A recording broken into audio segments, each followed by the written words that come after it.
Still love that dancing bird there. I was just about to say that. You read my mind. Welcome to actually, forget what week it is. Yeah. It's North Ave Championship week. You win, simple enough. You win this week, you go on to play for a state championship down in Hattiesburg. Yeah. These teams were excited today. They had to compete with the Egg Bowl for an audience today. That's not fair. I mean, hey. No, it should be. Well, there's a large amount of people that think It is. A lot of people in Mississippi. It should be on Thanksgiving. But like for me, for like doing this show, it's like kind of an interference. And for like fans, like you want to go to the North Ave Championship game and the Egg Bowl game the same day. I know. You know, it's kind of a lot. It is a lot, but you know, we made it to everything. Yeah, we made it to everything. Thank you to all our shooters who went out and shot some games for us tonight. They've been great all season for us. Grateful, yes. Oh yeah. Speaking of the games, let's go ahead and get into it. Starting with this week's Game of the Week. The Friday Night Fever Game of the Week is sponsored by Game Day Haircuts.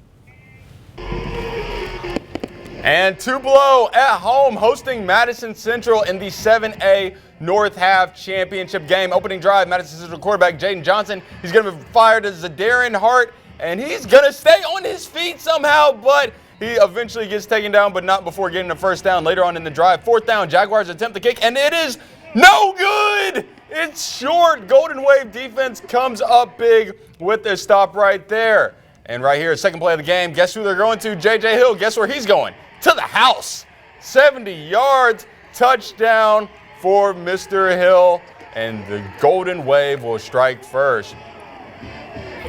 You know, they're excited. You know, the coaches got to get the Jaguars together. Madison Central looking to respond. Johnson, ready, aim, fire. He's going to find Micah Jones, and he's going to work his way downfield for about 15 yards for a first down. Now check out this play right here. Johnson takes a snap, and he somehow stays on his feet. He should have been sacked, but he gets away from another one still on his feet, but he's eventually going to be taken down by the entire Golden Wave defense. Cheerleaders loving what they were seeing. And the Madison Central kicker, he made up for what happened earlier. But Tupelo goes on to win this one 21-3, and they are playing for the 7A state championship next week. Tonight, West Lounge goes against Baldwin. Exciting atmosphere there. The Bearcats start off strong. The ball snaps. Dylan Johnson, ready, aim, fire, and he finds Class Davenport on a long pass and a touchdown. Soon after that, follow. Y'all hear that crowd? They're hype. Fans just loving what they seeing all out there in their code. Fans hyped up in their tents, loving it. Then we got an up close. I love that. Okay, good pose. Then Johnson has the ball, takes a snap. He runs it down the field, ease for a touchdown. Again, y'all hear that crowd loving it, pointing to the fans. He said he got this. Then, of course, coming up, we have those Bearcat cheerleaders that we got to show you. They're cheering out there in that cold, but they stand warm as they do that, as they hype the crowd. Bearcats have the ball. Ball snaps. Johnson finds Colton Hayes. Hayes avoids a tackle. He avoids two Panthers, and he has made it to a touchdown. Good celebration with his teammate right there. Now, we have a cowbell out there. Oh, yeah. Now the Panthers did manage to get their hands on the ball. DeCamby Evans Smart took it down the field all the way to the end zone, but he stopped short. The Bearcats are heading to the 1A championship game. Final score, Baldwin 34, West Lounge 6. East Webster going on the road to take on Choctaw County in the 3A North Half Championship game. It's a cold night. Wolverines were locked in arms right there. Chargers running out onto the field. Choctaw County QB KJ Court going to hand it off to Caleb Cunningham, and he's going to make the first set of Wolverines miss, but he's eventually going to be dragged down inside the 5-yard line. Cheerleaders loving what they're seeing. And KJ Court going to finish it off with a QB sneak from 2 yards out. Touchdown Chargers early on, 6-0. And we get the Charger, a close-up look at him. East Webster quarterback Cooper Stidham, ready, aim, fire. He's going to find LaKendrick Potts, and that's going to get them deep inside of the 5-yard line. First down, East Webster. And right here, Stidham, who flips it to Potts. Potts going to pass it back to Stidham. A little bit of trickery from the Wolverines. 7-6, East Webster. But this was the Chargers' night. Final score, 41 Choctaw County 41, East Webster 20. Warren Central hosting Grenada. The Vikings playing in the semifinals for the first time in 30 years. But it's the Chargers on the board first. McCaleb Taylor, he gonna end up on the ground. He's on the ground right there. The ref dance out the way. Taylor gets taken down in the end zone. Grenada up 7.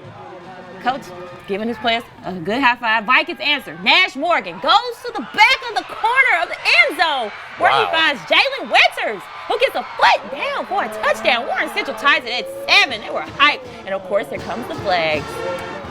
Chargers go back to the end zone. Right there. But Chester Savage playing the role of shutdown corner on the play. Breaks up the pass. Grenada has to settle for the field goal. We have that right here. And it's good. See the refs? Courage of courage. And then right before halftime, the Vikings, they back up with the field goal of their own. It was 10-10 at the break. Final. 23 Grenada, Warren Central 10. Wow, what a good set of games right there. Tupelo back in the heading to the 7A championship game. They've been knocking on that door for years. They have. For years, Avery. Like we talk with Wayne about it all the time. Yeah. They've been knocking on that door for a while, and now they finally pushed through, and they're going to be playing for a state championship next week. Ooh. Grenada, in that game right there, they are back-to-back North Half state champions. Now, North Half champions, you know, Grenada head coach Michael Fair, he came in last year. That was his first year as a head coach for the Chargers. He took them to a state championship game. They ended up losing the 6A championship game last year, and now he gets a second chance at it this year. So we'll see what happens in Class 6A. The Baldwin Bearcats. They've been making a run through 1A all year. They only suffered one loss all season, and that was to East Webster. But everybody else, they dominated. I mean, they dominated all season long. So we're going to see what they do in the 1A championship game next week. And you know who else we're going to see somebody do? Who? Play. Who? Band of the week. Band of the week.